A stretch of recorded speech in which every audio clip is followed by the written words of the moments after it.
In this video, I'll be covering topics that relate to how culture and technology intersect. The materials I'll be using will be derived from Walter Benjamin's The Work of Art in the Age of Mechanical Reproduction and Raymond Williams' Culture is Ordinary. As well, the content which I'll be using will involve aura and emerging cultures in society. Okay, well now you might ask yourself, what is aura? Well, aura comes from physical attributes. Not just sight, but in what you feel, what you respect, and what you remember. Aura is kind of like nostalgia. Here we will look at the contrast between physical board games and online games in order to divulge a deeper understanding on the concept of aura.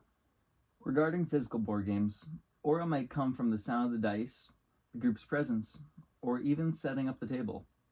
These are what you might call cult values. It happens when social or cultural value is attached to an object. For online games, it actually tends to lack a lot of the aura that physical board games capture. First note, there's no physical board game to play, and so if you delete a game, you can just re-download it. Therefore, the online gaming community tends to rely on the community itself and lifespan of the game to develop its aura.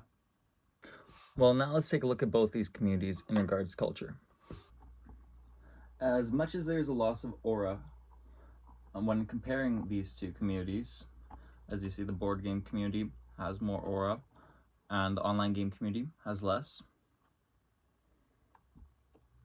The global video game market is a massive industry, and it defines it as the dominant culture.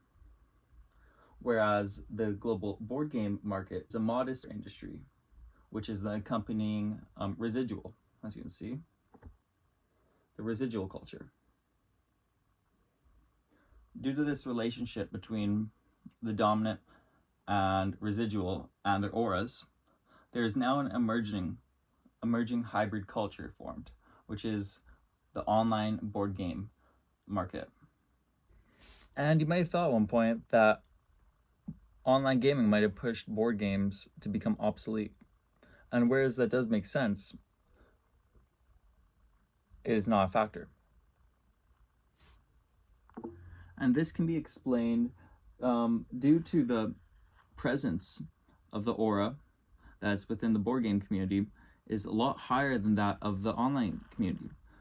So, due to the fact that the aura in the board game community is a lot higher than that of the online gaming community, or at least a lot more noticeable, it keeps the culture in a residual form, in a lingering residual form. Maybe not at its height, but it would still be surviving and wouldn't die out, even given the difference in industry size. In society, these lingering residual cultures are everywhere. And they also have their counterparts, which are the dominant forms. And this could be seen through, if you look at digital bookstores and real bookstores. It could be seen even if you look at a Word document in comparison to writing a paper. So as society becomes more complex, we tend to look for more efficient approaches, but the physical aura that the new approaches lacks tends to leave people seeking reconnection with such auras. Hence, the residual communities are created and survive on their own merit, as people still crave those auras attached to them. And to wrap this up, in the case of computer science, I find this very informative, as I believe success hinges on more than just efficiency. It really matters how authentic and how unique the presence of what you're developing is, because that's what makes its place in society. Thank you. This is video 1 out of 3 video posts for my social media project.